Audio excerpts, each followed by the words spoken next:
It was one of those golden summer afternoons when the house was so quiet, it almost felt abandoned. My husband, Greg, was running errands downtown, and Ryan, my 21-year-old stepson, had been holed up in his room all day. I assumed he was absorbed in whatever it was 21-year-olds did, gaming, scrolling through his phone, or maybe taking a nap. The stillness was comforting, like I had the whole house to myself. After my shower, I wrapped myself in a towel and stepped into my bedroom. The humidity clung to me, even though the AC was humming quietly in the background. I didn't bother shutting the door all the way. Why would I? I thought I was alone, and the open door let in a faint breeze that felt like a relief against my skin. I let the towel fall onto the bed and walked toward my closet, rummaging through hangers for something light to wear. The drawer with my underwear stuck, as it often did, and I tugged at it with an impatient grunt, too preoccupied to notice anything else. My back was to the door when it happened. "Diana, do we have..." The sound of Ryan's voice, so close and so unexpected, froze me in place. I whipped around, instinctively crossing my arms over my chest even though I was already in a thin camisole and underwear. My mind raced as I registered his wide eyes, the way his mouth hung open mid-sentence, and the unmistakable flush spreading across his face. His gaze darted to the floor, then back to me for just a fraction of a second too long. "Oh my God, I'm so sorry," he stammered, taking a stumbling step backward toward the door, his hand still on the knob. "I didn't mean to, I thought... Ryan!" I managed, my voice sharper than I intended, fueled by shock and something else I couldn't quite name. "Just close the door." Sorry, he mumbled in a rush, his words tumbling over each other as he fumbled with the doorknob and pulled it shut with a loud thunk. The room fell silent again, but the air felt different, heavier. I stood there for a moment, trying to steady my breathing. My hands were still pressed to my chest, my heart pounding so hard I could hear it in my ears. I exhaled sharply, muttering to myself, "It's fine. It's no big deal. He didn't mean anything by it." But as I moved to finish getting dressed, my mind refused to quiet. Ryan had seen me before in less formal moments, a bikini at the pool, a bathrobe in the mornings, but this was different. There had been something in his expression, fleeting but undeniable. It wasn't just embarrassment or surprise. It was something heavier, something that made me feel both exposed and noticed. I shook my head as if that could erase the thoughts creeping in. "He's my stepson, for God's sake. What's wrong with you?" But the memory of his expression lingered no matter how much I tried to push it away. As I pulled on a loose sundress, my thoughts shifted to Ryan himself. I'd always thought of him as Greg's boy, polite, a little shy, with that boyish charm that made people naturally like him. But somewhere in the last couple of years he'd grown. His shoulders had broadened, his voice had deepened, and he carried himself with an ease and confidence I hadn't fully noticed before. He looked mature. His features had sharpened, his jawline more defined, the faint shadow of stubble making him look older than his 21 years. And then there was the way he moved through the house, comfortable, strong, sure of himself. I couldn't ignore the memory of how his t-shirts clung to his chest and arms, how his laugh sounded deep and warm when he let himself relax. I shook my head again, more forcefully this time. "What the hell, Diana? Stop it. He's your stepson. You're just imagining things." But I couldn't shake the way my heart had skipped when I turned and saw him standing there, or the way his gaze had lingered for just a moment longer than it should have. For the rest of the afternoon, I kept my distance. I stayed in my room under the pretense of cleaning, though I barely touched anything. My mind was too busy replaying the moment, analyzing every detail. Was it just embarrassment I'd seen on his face? Or was there something else there? Something unspoken? When I finally ventured downstairs, the house felt normal again. I could hear the low hum of the TV in the living room, and Ryan was sprawled on the couch, scrolling through his phone like nothing had happened. But when his eyes flicked up to meet mine as I passed through the room, there was something there, a flicker of acknowledgement, a tension in the air that hadn't been there before. I walked into the kitchen, my steps steady, my face calm. But inside, my thoughts were anything but. The days following that afternoon felt different. though I couldn't quite explain why. It wasn't as if anything had changed on the surface. The house hummed along as usual. Greg's early mornings and late evenings, Ryan's casual rhythm of coming and going, the mundane flow of meals and small talk. Yet beneath it all, I couldn't stop noticing him. It started with small things.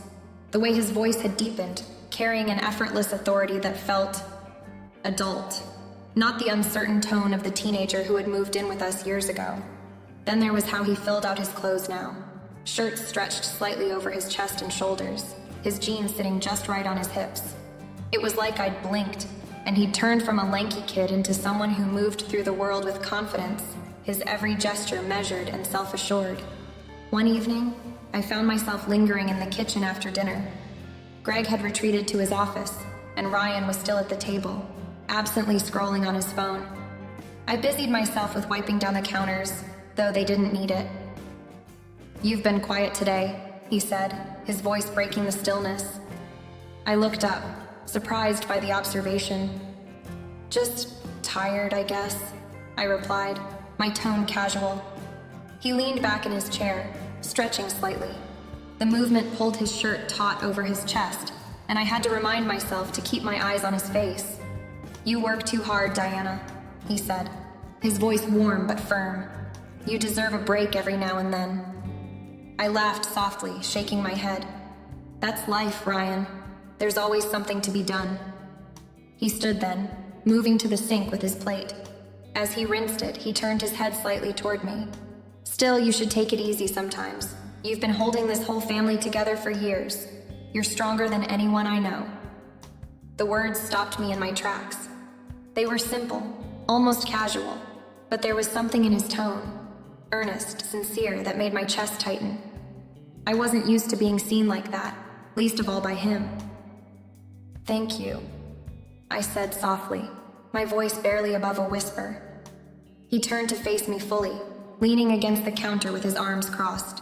His gaze lingered on me, not in a way that felt intrusive, but in a way that felt aware. "I mean it. You're incredible, Diana. You don't give yourself enough credit." I felt the heat rise in my cheeks, and I turned back to the counter, busying myself with stacking dishes. "That's sweet of you to say." "It's not just sweet. It's true," he said, his tone firm. The air between us felt heavier somehow, in a way I didn't want to acknowledge. I could feel his eyes on me, and I dared a glance over my shoulder. His expression was unreadable, but his gaze was steady, intent. I cleared my throat, breaking the moment. "Well, thank you, Ryan. That means a lot." He nodded, but he didn't move, and for a moment I thought he might say something else. Instead, he gave me a small, almost shy smile before heading out of the kitchen. As I stood there in the quiet, I found myself gripping the edge of the counter, my mind racing. His words, his tone, the way he looked at me. It all felt so genuine, so grown up. I tried to tell myself it was nothing, just a moment of kindness. But deep down, I couldn't ignore how his compliments had made me feel. Flattered? Sure. Seen? Definitely. But there was something else. A warmth in my chest, a flutter I hadn't felt in years. I shook my head, trying to snap myself out of it. "It's just Ryan, he's being polite, don't overthink it." But that night, as I lay in bed next to Greg, my mind wandered back to Ryan's smile, his steady gaze, the sound of his voice saying I was incredible. And for the first time, I realized I couldn't see him as just my stepson anymore. He wasn't a boy, he was a man who noticed me in ways I wasn't sure I should be noticing back. It was one of those summer nights where everything felt heavy, the air, the silence, even the thoughts running through my head. I'd escaped to the patio, hoping to find some clarity under the blanket of stars. The yard stretched out before me, quiet and dark, lit only by the soft glow of the porch light. I wrapped my arms around myself, trying to shake off the restless energy that had been gnawing at me all evening. I had barely settled into the stillness when I heard the sound of the sliding door. Turning my head, I saw Ryan stepping out, his movements deliberate but quiet, as if he wasn't sure if he was welcome. He was in a t-shirt and sweatpants, his hair slightly messy, like he'd run his hands through it one too many times. For a moment, I thought he might just walk past me, but instead he stopped at the edge of the patio, his presence filling the space in a way I couldn't quite explain. "You're still up?" he asked, his voice low, almost hesitant. I nodded, offering a small smile. "Couldn't sleep. What about you?" "Same," he replied, leaning against the railing. "Too much on my mind, I guess." The silence that followed wasn't uncomfortable, but it wasn't exactly easy either.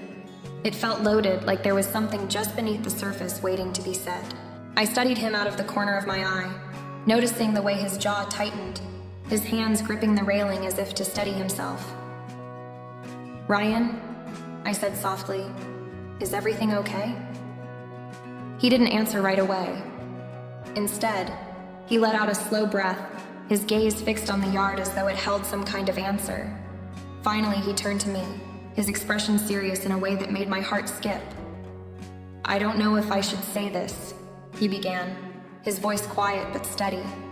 "But I feel like I have to." I straightened, a knot forming in my stomach. "You can tell me anything," I said, though the words felt shaky. He took a step closer, his eyes locking onto mine. For a moment, he looked as though he might back out, but then he shook his head, as if making a decision he couldn't take back.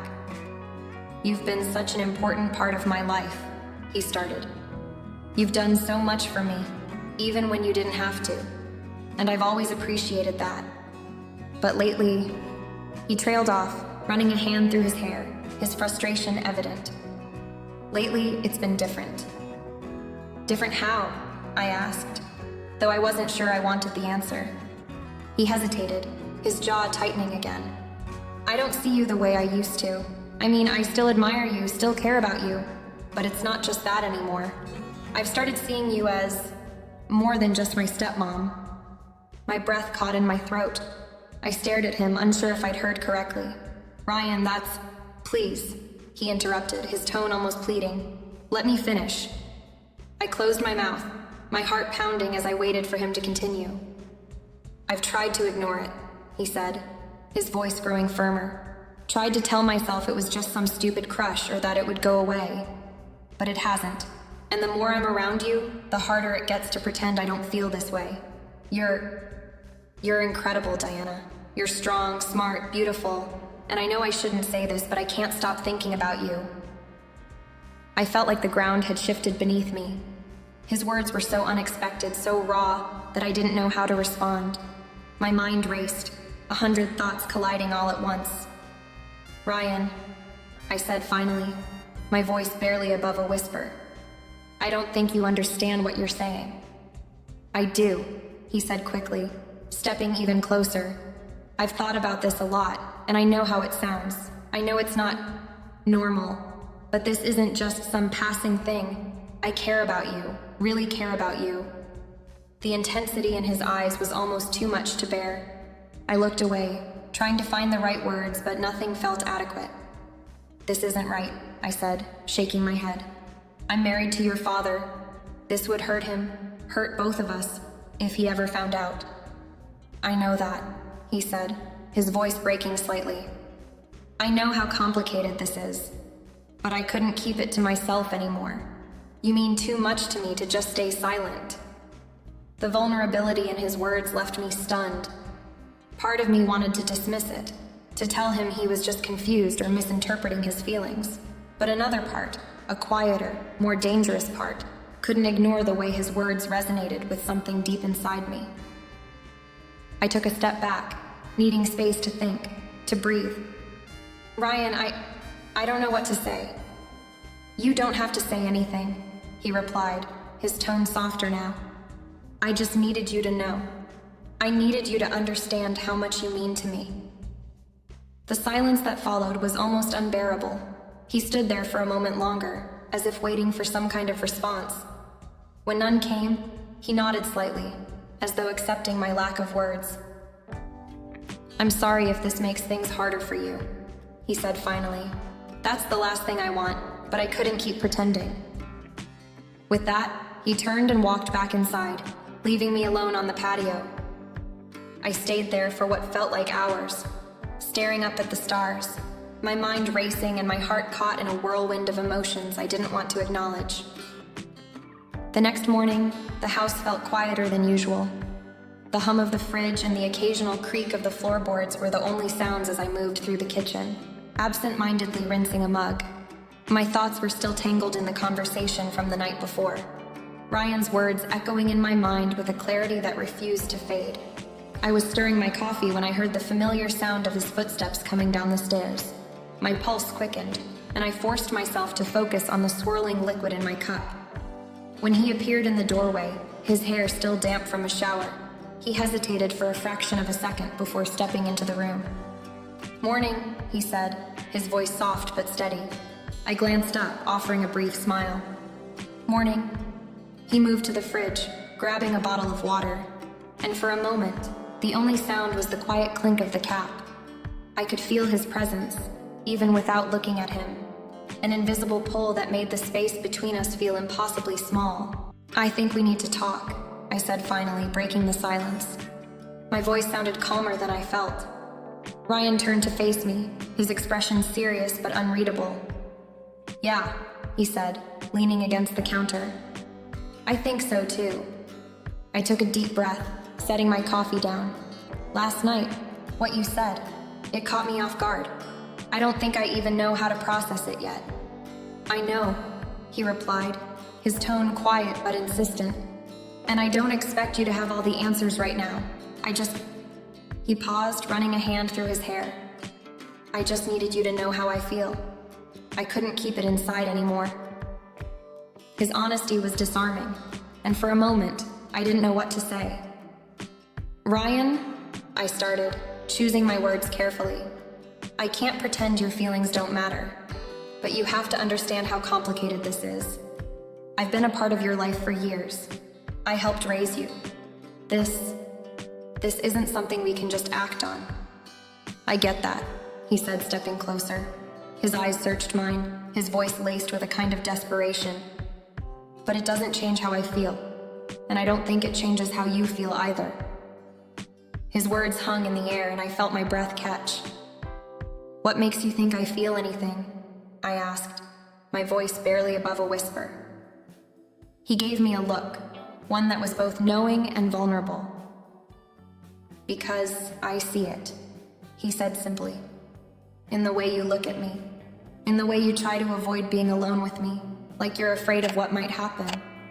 I'm not imagining it, Diana." The way he said my name made my heart ache. I turned away, gripping the edge of the counter as I tried to gather my thoughts. "Ryan, this isn't fair," I said, my voice trembling. "You're asking me to put everything I've built, everything I care about, at risk." "I'm not asking you to do anything," he said quickly. "I just want you to be honest with me and with yourself. Do you feel something for me? Or is this all in my head?" I closed my eyes, the weight of his question pressing down on me. Part of me wanted to deny it, to tell him he was wrong, that I didn't feel anything more than a maternal affection. But the truth was, I couldn't. I did feel something, a confusing, impossible something that I didn't know how to name. "I don't know," I admitted finally, my voice barely audible. "I don't know what I feel, and that's what scares me." Ryan stepped closer, his presence warm and overwhelming. "You don't have to have it all figured out right now," he said gently. "But don't shut me out, please." His sincerity was disarming, and for a moment I felt my resolve waver. I turned to face him, meeting his gaze, and the intensity there left me breathless. "This can't happen," I said, though my voice lacked conviction. "Maybe not," he replied, his tone steady, "but that doesn't mean it isn't real." The distance between us felt almost non-existent, and for a brief, dangerous moment, I thought he might reach for me. Instead, he stepped back, his expression softer now. "I'll give you space," he said, his voice low, "but I won't pretend this didn't happen, or that I don't feel this way." With that, he turned and left the room, leaving me alone with my thoughts, and the undeniable truth that things between us had changed forever. The following days passed in a haze of tension so thick it seemed to seep into every corner of the house. Each interaction with Ryan felt like walking a tightrope, carefully balancing between the roles we were supposed to play and the unspoken connection we both knew was there. One evening, I stood at the kitchen counter, chopping vegetables for dinner. The rhythmic sound of the knife on the cutting board did little to calm the whirl of emotions inside me. I heard the soft creak of the floor behind me, and didn't need to turn to know it was Ryan. His presence had a way of filling the room, even when he didn't say a word. "You need help?" he asked, his voice casual, but the weight behind it was impossible to ignore. I nodded, gesturing to the cutting board. "You can slice those if you want." He stepped closer, brushing past me to reach for the knife. The faintest graze of his arm against mine sent a jolt through me, and I froze, gripping the edge of the counter as if it might steady me. "Are you okay?" he asked, his tone light, but when I glanced at him, his eyes held a knowing intensity. "I'm fine," I replied too quickly, avoiding his gaze and focusing instead on stirring the pot in front of me. We worked in silence for a while, but the air between us felt like an invisible string pulling tighter with every second. I told myself it was all in my head, that I was imagining the way his fingers brushed mine as he passed the knife back, or the way his eyes lingered a little too long when he thought I wasn't looking. But then came the moment I couldn't deny. As I reached for a dish on the top shelf, I struggled to grasp it, standing on my toes. Before I could try again, Ryan was suddenly there behind me. His hand reached past mine with ease, taking the plate and setting it on the counter. "Thanks," I murmured, stepping back, but not far enough. I felt the warmth of his chest close to my back, his presence both comforting and disarming. "You don't have to do everything by yourself, you know," he said softly, his voice low and steady. I turned around slowly, finding myself closer to him than I realized. His face was inches from mine, his eyes searching mine with an openness that left me unmoored. "Ryan," I began, intending to say something, anything, to break the moment. But the words caught in my throat when his hand brushed against mine, deliberate this time, his fingers curling around my wrist gently. "You feel it too, don't you?" he asked, his voice barely above a whisper. I wanted to deny it, to step away, but the truth was written all over my face. "This isn't right," I said, but even as I spoke, my voice wavered. "Maybe not," he replied, his gaze unwavering, "but that doesn't mean it isn't real." The vulnerability in his voice, the quiet intensity of his presence, made my chest tighten. For a moment, I thought he might close the distance between us. I thought I might let him. Instead, I stepped back, creating a small but necessary space between us. "Ryan, we can't..." He nodded, his expression calm but resolute. "I know, but I also know this isn't something we can just ignore." I didn't respond. I couldn't. The truth was too overwhelming, too dangerous to confront in that moment. The rest of the evening passed in a blur, the quiet tension between us more tangible than ever. And as I lay in bed that night, staring at the ceiling, I knew the lines I'd worked so hard to draw were beginning to fade, blurred by feelings I couldn't control and choices I wasn't ready to face. That night, the house seemed eerily quiet, the kind of quiet that made you feel as though something was just waiting to happen, lingering in the air like the calm before a storm. I couldn't shake the feeling of Ryan's words, his touch, that look in his eyes. They haunted me even as I tried to distract myself with mindless tasks, tidying up here and there, hoping to push the thoughts away. But they always returned, a constant presence that refused to let me go. I had already gone to bed, pulling the covers tight around myself as though I could shield myself from the confusion swirling inside me. But sleep didn't come. Not with the questions that kept pounding through my mind, the ones I couldn't answer. Was this just a phase? Something that would pass like so many fleeting thoughts before it? Or was it something more? Something deeper, more dangerous? I hadn't seen Ryan since dinner, and part of me was thankful for the space, the distance. But there was another part, the part that ached with the need to talk to him, to figure out where we stood, to confront the undeniable pull between us. I couldn't run from it anymore, no matter how hard I tried. The sound of a soft knock at my door broke through the silence. My heart stuttered in my chest as I glanced toward the door. For a moment, I thought about ignoring it, pretending I hadn't heard, but I knew that wouldn't work. Not now. I pulled the covers aside and walked to the door, opening it just a crack. Ryan stood in the hallway, his expression unreadable, his posture tense. I could tell he had been pacing. "I'm sorry if I woke you," he said quietly, his voice soft but carrying a weight that made my chest tighten. No, I replied quickly. I was awake. He nodded, his gaze flicking toward the ground for a moment before meeting mine again. We need to talk, he said, his voice filled with an earnestness I couldn't ignore. I stepped aside, motioning for him to come in. Come in, then. As he crossed the threshold, I felt the familiar tension building between us again, a palpable force that made the space feel too small. He stood near the center of the room, his hands shoved deep into his pockets, his eyes not leaving mine. I've been thinking a lot about everything, he said, his voice low. And I don't want to keep pretending that I don't feel this connection between us. I swallowed hard, trying to steady myself. Ryan, we've talked about this before. You know how complicated this is. I know, he interrupted, stepping a little closer, his gaze intense. But it doesn't change what I feel, and I need you to be honest with me, Diana. Do you feel it too? I opened my mouth to respond, but the words got caught in my throat. I knew the truth, but I couldn't say it, not out loud. Not when everything around us, the life we'd built, the family, the stability, was at risk. I don't know what to do with this, I said, my voice barely a whisper. I don't know if I should even be feeling this way, and it terrifies me. Ryan reached out, his hand hovering just a fraction of an inch from mine. I don't want you to be scared, he said softly. I just want you to know that I'm here.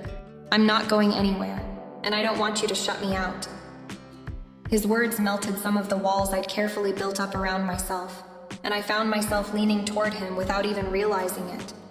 My heart was pounding, and I could feel the pull between us growing stronger with every second. But part of me still fought the temptation to give in, to let whatever this was sweep me away. I can't just forget about everything else, I said, my voice strained. We can't just pretend that this doesn't have consequences. I'm not asking you to forget, he said, his voice gentle but insistent. I'm just asking you to think about it, about us, about whether this is something we can explore, or if we're just going to keep pretending it's not real. I stood there, trapped between the person I'd always been and the woman I was becoming. Ryan was right. This was real. The feelings, the connection, the pull between us, they were undeniable. But the consequences of acting on them were something I wasn't sure I could live with. Finally, I exhaled, my voice breaking. I need time to think. Ryan nodded, his eyes filled with a mix of hope and frustration. I'll give you time, but I won't stop feeling this way. As he turned to leave, the door closing softly behind him, I stood there in the silence of my room, wondering if there would ever be a way back from this crossroads, or if once the path was crossed, we'd be too far gone to turn back.